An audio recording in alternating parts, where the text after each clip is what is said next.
I'm Cari Jones, and I am in charge of the kitchen ministries here at First Methodist Waco. So I decided that I was going to go to cooking school, and I applied to and was shocked when I was accepted to Johnson & Wales in Charlotte, North Carolina. I just started my second year, and so I remember one night coming home, and I just finished studying, and there was like a knot on my hip. The next morning, it was quite a bit bigger, but still okay. Weird, but not unusual. So I went on to class, and I had a really long class day. I didn't think I was gonna make it. It hurt so bad. By the time I got home, that little knot had turned into a bruise from my hip all the way to my spine. It looked like a big giant football. And I knew something was seriously wrong, and I was freaking out. So what do you do when you freak out? You call your mom. So of course she wanted me to go to the ER. Well, no, I am not going to the ER. And I just kept thinking, oh, it's just a bruise, it'll be fine, even though I knew that it wasn't.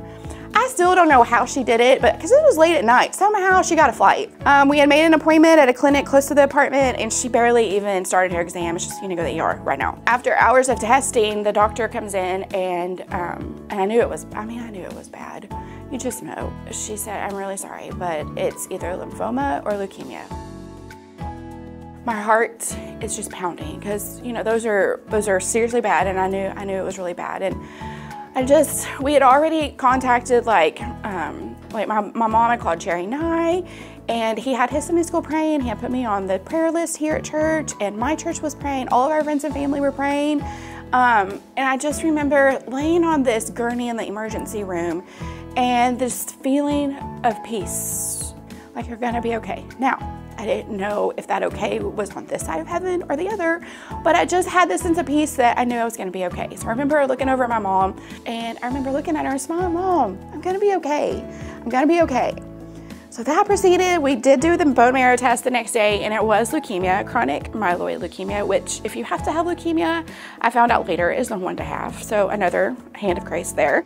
I had 2 surgeries, and then there was a really bad strain of flu going around, and of course I caught it. So Monday, after the surgery that I had on Monday, I wasn't breathing very well.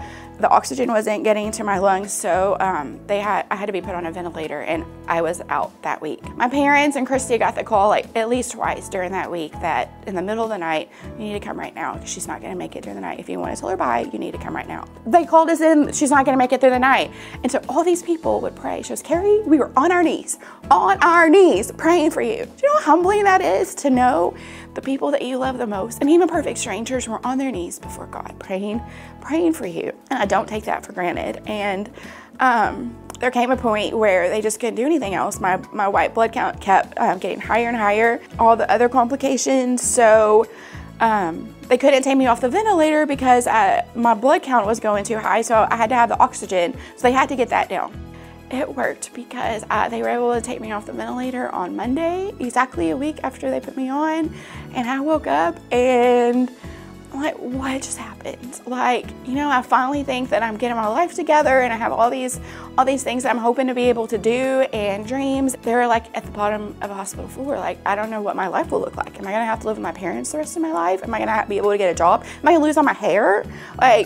Thankfully, with the leukemia that I have, at the stage of my diagnosis, they had this pill. Thank goodness, knock on wood, praise God, big prayers, it's still working, and it prevents my DNA from splitting, which causes all the leukemia chaos. So once I started taking that, my white blood count started slowly going down.